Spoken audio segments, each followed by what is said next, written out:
Hello, students. Hope you're enjoying good health and staying at home only. I welcome all the trendsetters in the world of virtual learning. We have two books in course of Class Plus 1 English that are Hornbill and Snapshot. And we are going to start with book Hornbill's first chapter, The Portrait of a Lady by Khushwant Singh. One can easily connect himself or herself with this chapter as this chapter admires the bond between grandparents and grandchildren. It is a beautiful work of Khushwant Singh.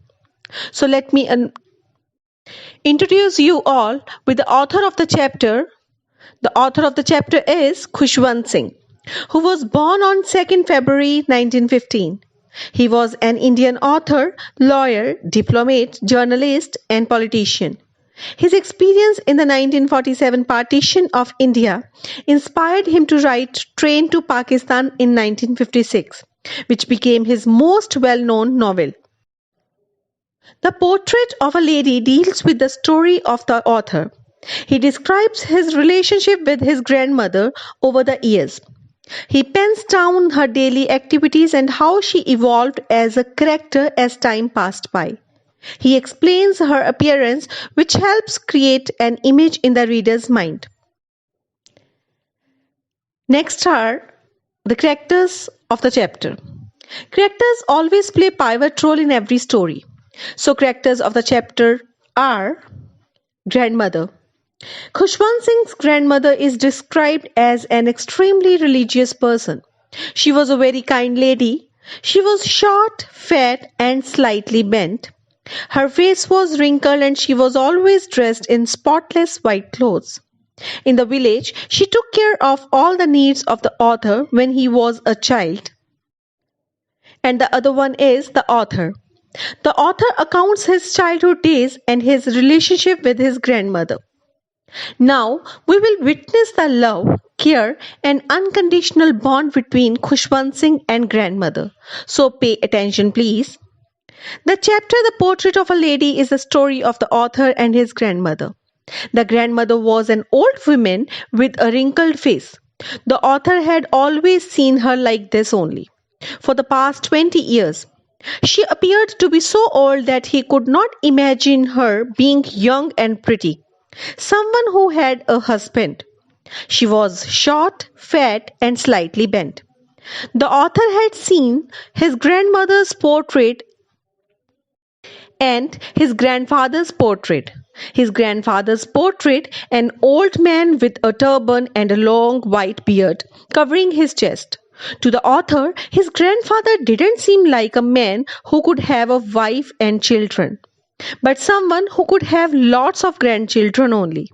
His grandmother used to move around the house in spotless white, with her one hand resting on her waist and other hand counting the beads of her rosary.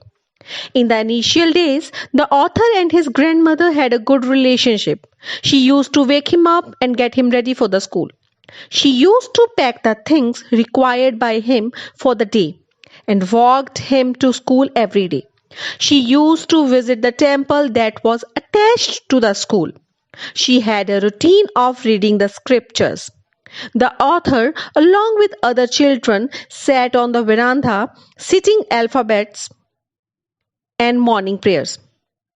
They both used to come back home together with stray dogs roaming around them, as his grandmother would carry the stale chapatis to feed them. Soon, the parents of the author who went to city to settle in and called them. As they reached the city, his relationship with his grandmother took a turn. We can say turning point of their relationship. Though they shared the room, their bond grew apart. He started going to an English medium school. She no longer accompanied him to his school. And there were no longer stray dogs who roamed around them while walking back home. She, however, used to ask him about his day and what he had learned. She didn't understand anything as everything was in another language which she couldn't understand. She didn't approve of the new syllabus that he was studying because she thought that they didn't teach him about God and scriptures. They saw less of each other now. As the days passed, he grew older and soon went to university. He had his own room, and this made their relationship sour. She stopped talking to everyone and spent her whole day sitting at her spinning wheel only. She used to recite prayers and moving beads of the rosary with one hand. However, she loved feeding sparrows in the veranda at dawn. Breaking bread into pieces and feeding it to birds was her daily routine. The birds would sit on her legs, her head, and some even on the shoulders. Soon the author decided to go abroad for further studies. She came to the railway station to leave him off. She was not sentimental, continuously recited her prayers, her mind lost in the prayers, and she kissed him on the forehead. After 5 years, as he returned home, she was there, came to pick him at the station, was still the same as she had been 5 years ago. She clasped him within her arms, didn't say a word even. She still used to feed her sparrows. One day she didn't recite her prayers, but instead collected the women of neighborhood, got a drum and started singing. The next morning she was ill with mild fever. The doctor said that there was nothing to worry about, but she was sure that her end was near.